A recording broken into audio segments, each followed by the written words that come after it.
5:30টার সময় যখন ব্রাইডের call time থাকে, তাও আবার শীতকালে, ভোরবেলা ঘুম থেকে উঠে ঘুম ঘুম চোখ নিয়ে ব্রাইড রেডি করতে চলে গেছিলাম।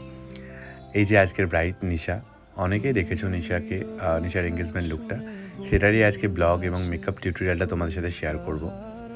তো তো আজকে নিশা ছিল আশীর্বাদ ও রেজিস্ট্রি ম্যারেজ দুটো একসাথে। তোমরা অনেকেই দেখেছো লুকটা, ওটারই মেকআপ টিউটোরিয়াল তোমাদের সাথে আজ শেয়ার করব। নিশার সাথে সবথেকে যেটা আমার অমিল ছিল, নিশা যেটা পছন্দ করছে সেটা আমি পছন্দ করছি না, বা আমি যেটা পছন্দ করছি সেটা নিশা পছন্দ করছে না।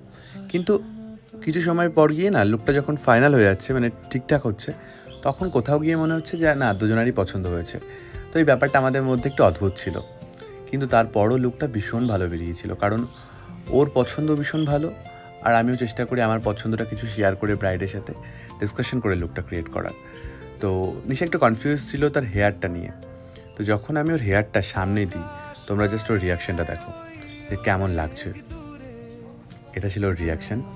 তো তোমরা অবশ্যই জানিও যে এখন অবধি নিশাকে কেমন লাগছে। এটা ছিল নিশার ফাইনাল লুক।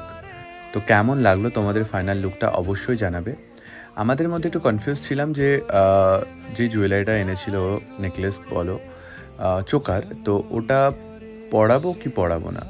তো ও চেয়েছিল ওকে চোকারটা পরানোর জন্য, আমি চেয়েছিলাম চোকারটা না পরানোর জন্য। তো এটা ছিল ফাইনাল আউটপুট। তোমরা অবশ্যই জানিও কোনটাই বেশি সুন্দর লাগছে। দুটোতেই সুন্দর লাগছে, কারণ ও নিজেই ভীষণ সুন্দরী। তো নিশার সাথে যেটা না বললেই নয়, নিশার সাথে আমার পরিচয় প্রায় 6 থেকে 7 বছরের বেশি। ও যখন আমায় ফোন করে বলে তন্ময়দা এরকম রেডি হব, আমি ভীষণ খুশি হয়েছিলাম, কারণ ও প্রচুর মেকআপ আর্টিস্টের সাথে কাজ করেছে।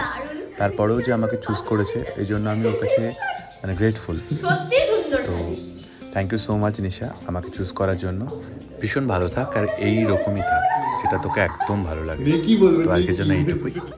অন্য কোনো ব্লগে আবার দেখা হবে। কেমন লাগলো তোমরা অবশ্যই জানিও।